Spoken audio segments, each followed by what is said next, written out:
السلام عليكم ورحمة الله. أهلا وسهلا بك يا عزيزي الجميل. أنا إسلام ودي قناتك 2GDM8. في فيديو النهاردة هحكي لك عن 5 ألعاب قديمة، بس أنا متأكد إن الألعاب دي أحسن بكتير من ألعاب بتنزل دلوقتي. أنا مش جاي في الفيديو ده أقارن الألعاب دي بالألعاب الجديدة، أنا جاي أحكي لك حكاية كل لعبة معايا أنا. والترتيب هنا مش معناه خالص إن رقم واحد أحسن من رقم اتنين، لأ، هو ترتيب لمجرد الترتيب. نبدأ مع أول لعبة معانا وهي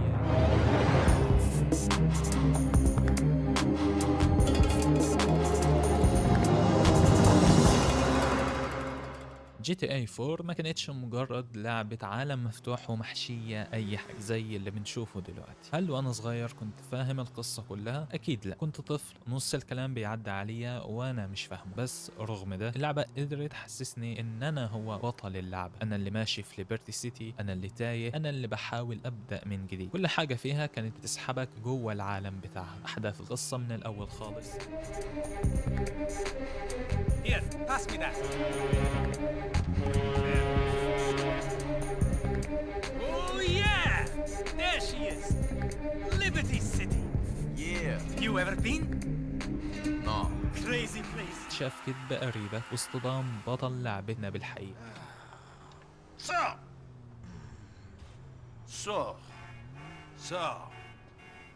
So, you full of crap or what? What?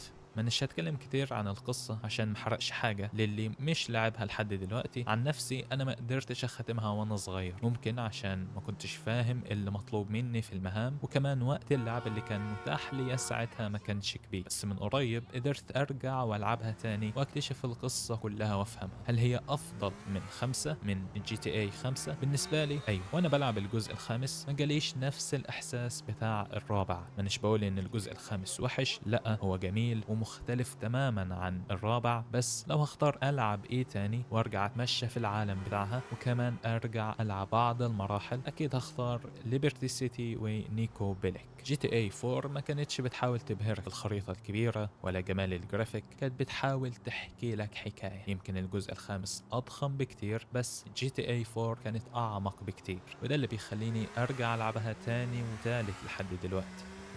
So I did some dumb things, got involved with some idiots. Ah, we all do dumb things.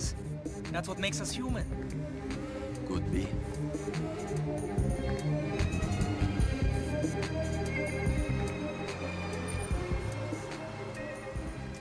هل جي تي اي 6 هتغير ده؟ من اللي شفته لحد دلوقتي من اللعبة اعتقد بنسبة كبيرة ممكن. بس هل اجواء ميامي هتتفوق على اجواء مدينة ليبرتي سيتي؟ مش عارف، نستنى وعلى ما فترة الانتظار تخلص نروح للعبة التانية وحلم من احلام طفولة.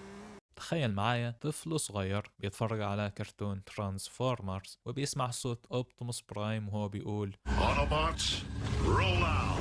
وحلمه الوحيد ان في يوم من الايام يبقى هو اوبتيموس برايم. اول ما شفت اللعبة قدامي حسيت اني بحلم، يعني اخيرا هبقى اوبتيموس برايم وهكون مع الاوتوبوتس وهلعب في العالم بتاعهم كمان. شغلت اللعبة وهنا البلوت تويست، انت مش هتلعب باوبتيموس برايم ولا حتى هتكون جزء من الاوتوبوتس، لا، انت في اول اللعبة هتكون جزء من الديسبتيكونز، وكمان هديك الاختيار انك تلعب بميجاترون. في اللحظة دي كنت محبط اني مش هكون جزء من الاوتوبوتس، بس كانت خطوة جميلة من اللعبة انها تخليني اشوف منظور الحرب من الطرفين. اللعبة بتحكي اللي حصل على السايبر ثرون قبل ما الاوتوبوتس والديسبتيكونز يدمروه بسبب الحرب ما بينهم. مش هتكلم كتير عن القصة عشان ما احرقش حاجة. اللعبة لحد دلوقتي ممتعة، المراحل متنوعة، كل مرحلة فيها اختلاف عن اللي قبلها. بس الأحلى من المراحل مواجهة زعيم كل شابتر. كل نهاية شابتر كان في انتظار، اللي مستنيني ايه شكل الزعيم في الشابتر ده وهعدي ازاي واخلص الشابتر. اللعبة ليها جزء تاني للأسف لسه مانيش لعبته، بس ناوي لما ألاقي وقت ألعبه وأنهي قصة سايبر ثرون اللي بدأتها من زمان. اللعبة اللي بعدها عبارة عن حرب عصابات. Shit, it's payday, homie.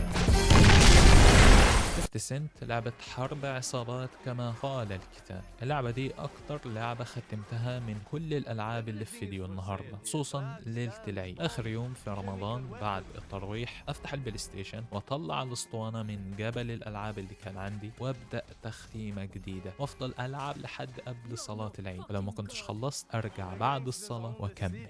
اللعبة فوضوية، بس فوضوية بشكل جميل، مفيش تعقيد، مفيش فلسفة زيادة. بكل بساطة خش المرحلة، فضل خزنة في اللي قدامك، واللعبة مرضية جدا من ناحية الأسلحة والتفجيرات، والمراحل ما فيهاش التكرار اللي بنشوفه دلوقتي في كل الألعاب من النوع ده. كل مرحلة لها خريطتها، لها إحساسها الخاص. أقدر أقول عن اللعبة إنها فوضوية بس بشكل متكامل، قادرة إنها تدخلك جواها وتنسيك العالم اللي انت فيه. يمكن تكون مش أحسن قصة في التاريخ ومش أعمق حبكة درامية، بس كانت ممتعة وخلاص. 50 سنت كانت لعبة بتقولك اقفل دماغك وتعال استمتع. نروح من فوضى طبيعية لفوضى من نوع تاني. اللعبة دي خلتني بطل خارق زي ما كنت بحلم، ومش البطل المثالي، لأ، بطل عنده كامل الحرية. انت بتسعى ايوه لإنقاذ المدينة، بس انت أناني برضه. اللعبة دي خلتني مدمن كهرباء، كنت بتمشى في المدينة ربع ساعة وأكتر كمان، كل اللي بعمله إني بشفط كهرباء من العربيات واللمبات اللي في الشارع من غير أي هدف، لمجرد الإحساس. أما بقى وقت المراحل فده بقى عالم تاني، كمية توتر ورعب في بعض المراحل. أنا مش فاكر إن عرفت أختمها وأنا صغير، بس ناوي أرجع لها وأخلص اللي بدأته. وكمان اللعبة ليها جزء تاني، فقدامي رحلة جميلة أبدأها من جديد. فمن فوضى المدينة نروح لعالم مقسوم. الكلام اللي هتسمعه دلوقتي مش كلام الطفل اللي لعبها زمان، لأن وقتها ما كنتش فاهم القصة ولا حتى عرفت أختمها. الكلام ده من إسلام اللي رجع لها قريب وختمها وفهمها. اللعبة دي مختلفة تماما عن اللي قبله، مفيش مدينة كبيرة تجري فيها، مفيش عصابات، مفيش بطل خارق بيقرر مصير العالم، في بس شخصين اتنين، واحد بيحاول يهرب بنفسه وواحدة محتاجة توصل لوجهة معينة. انسليفد ما كانتش لعبة أكشن بس، كانت رحلة، علاقة بتتبني خطوة بخطوة، حوار بين شخصين في عالم انتهى خلاص. أكتر حاجة كنت مستنيها وأنا بلعب ما كانش انفجار ولا أي أكشن، كنت مستني اللحظة اللي العلاقة بينهم تتغير فيها. اللعبة دي كانت تجربة إنسانية جميلة. دي نوعية الألعاب اللي تخليك تقعد سرحان في العدم بعد ما تخلصها. بعد ما ختمت اللعبة كنت بدور على جزء تاني ليها، بس للأسف الاستوديو فعلا كان بدأ المشروع، بس بعد فترة تم إلغاء الفكرة. ده ما يقللش من اللعبة حاجة، بس كانت تستاهل تكملة عشان نهاية اللعبة سابت فضول كبير. اللعبة عبارة عن تحفة فنية وكانت تستاهل تكمل. يمكن الألعاب اللي اتكلمت عنها ماهيش أحسن جرافيك بالنسبة لألعاب النهاردة، ويمكن الميكانيك أبسط من اللي بنشوفه دلوقتي، بس كانت تجربة صادقة. كل لعبة كانت عارفة هي عايزة تكون إيه، ما كانتش بتحاول تبهرك بحاجات فرعية زي اللي بيحصل النهاردة. كل لعبة كانت بتحكي حكاية. GTA 4 خلتني أعيش معاناة نيكو وبيلك وأحس إني تايه معاه في مدينة كبيرة. ترانسفورمرز رجعت لي حلم طفولة، خلتني جزء من الحرب الكبيرة. 50 سنت كانت ممتعة بالفوضى والبساطة بتاعها. انفامس خلتني اعيش جوه عالم فوضوي ومدمر. انسليف عيشتني قصة عالم بينتهي بس علاقة انسانية بتبدأ. يمكن الصناعة كبرت، بس الاحساس ده مش دايما بتلاقيه في كل الالعاب. دي حكاية العاب لسه عايشة جوايا، ويمكن انتم كمان لما تلعبوها بنفسكم تحسوا بنفس الاحساس. انا اسلام، وده كان فيديو عن العاب قديمة بس احساسها لسه موجود، ودي قناتك 2GDM8.